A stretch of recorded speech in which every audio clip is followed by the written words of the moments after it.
Hi mga ka-love-love! So for today's video ay magagawa tayo ng pork Shanghai. So meron ako ditong giniling, then meron ako ditong carrots, bawang, sibuyas, then mag-a-add din tayo ng isang egg, then oyster sauce din, may paminta din, giniling, then mayroon din ditong asin. Maglalagay din ako konting asin, then meron din ako ditong all-purpose cream.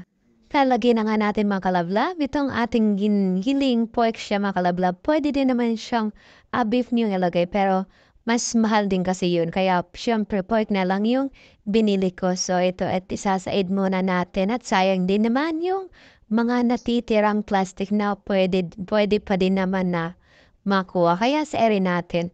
So ilalagay ko na din yung carrots. So dinamihan ko na mga kalablab yung carrots dahil mas masarap 'pag madaming carrots tsaka siyempre mas maganda siyang tingnan. So ito na, lagay na natin.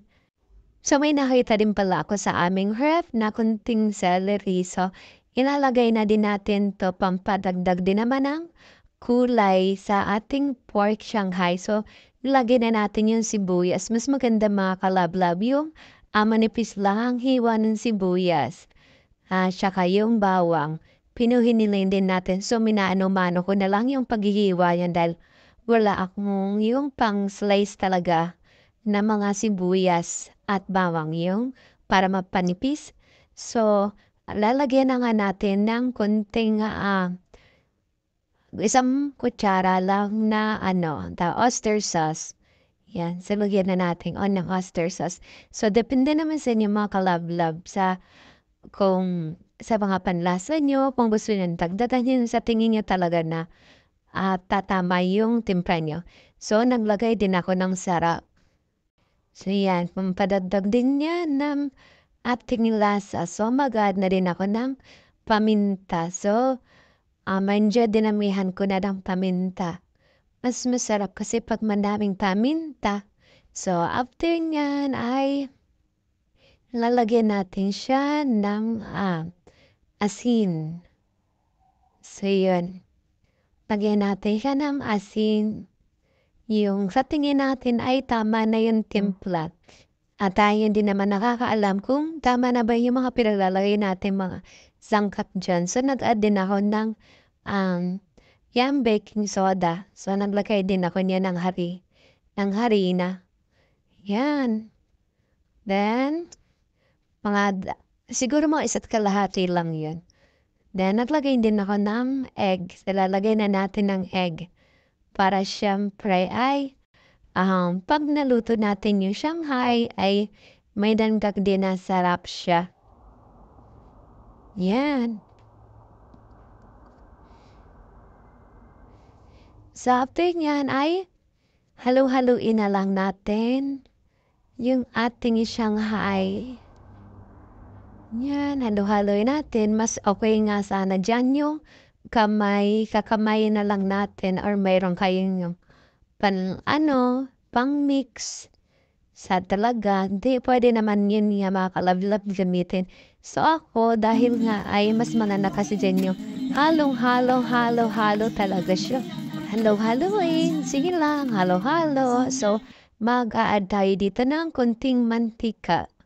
So, lalagyan natin ng mga isang kutsara lang na mantika. So, yan. So, dito pala ay naisipan ko ng kamayin para mas lalong mamix-mix yung ating giniling, yung ating pork giniling. So, naghugas naman ako dyan mga ka-love. Syempre, kailangan naman malinis yung ating kamay bago tayo magkamay dyan sa ating giniling. So, halo-haluin natin ang haluin para yung mga ingredients natin ay halo talaga siya. Sige na. Nakakangalay rin pala ng humalo. Siguro inabot na ako ng 5 minutes kahalo nitong Shanghai na to. Kasi syempre mas masarap kasi talaga yung halo talaga. So after nito guys ay pag sa tingin natin na okay na. So, maglalagay na tayo sa wrapper. So, ito palang wrapper ay bago ko to naghalo-halo, nag-mix-mix ay inisa-isa ko na siya. Tinanggal-tanggal ko na siya sa pagdidikit-dikit para 'pag, na-mix-mix na yung ating pork Shanghai ay ready na siyang ilagay sa wrapper Shanghai. So ito na at ibabalutin na natin. Si dapat, sana ay masarap yung ating Shanghai.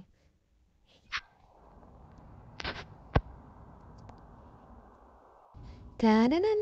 Yun. So, ganyan ang paglalagay ng hindi naman talaga ako, masyadong mahiling magbalot ng Shanghai pero siyempre minsan ginagawa ko din 'to kaya natututo na din naman ako. Napapaganda ko na din naman kahit papaano. So, 'pag malapit ng matapos lagyan natin ng tubig. So, yung tubig ay siya yung, magpapa dun sa wrapper para hindi siya bumuka. So, puwede rin naman siyang yung egg. Yung nun. So, ang kailangan ko na lang ay tubig na lang yung aking nilagay. O, 'di ba? Para madali lang, kunin kaysa bumili ka pa ng egg. So, ito na lang. So, ito na, balot ng balot. Hi, maraming salamat sa mga panonood, mga ka-love-love. Please follow my YouTube account, then likes, then pa-share na din po ng aking video. Bye-bye! Maraming salamat!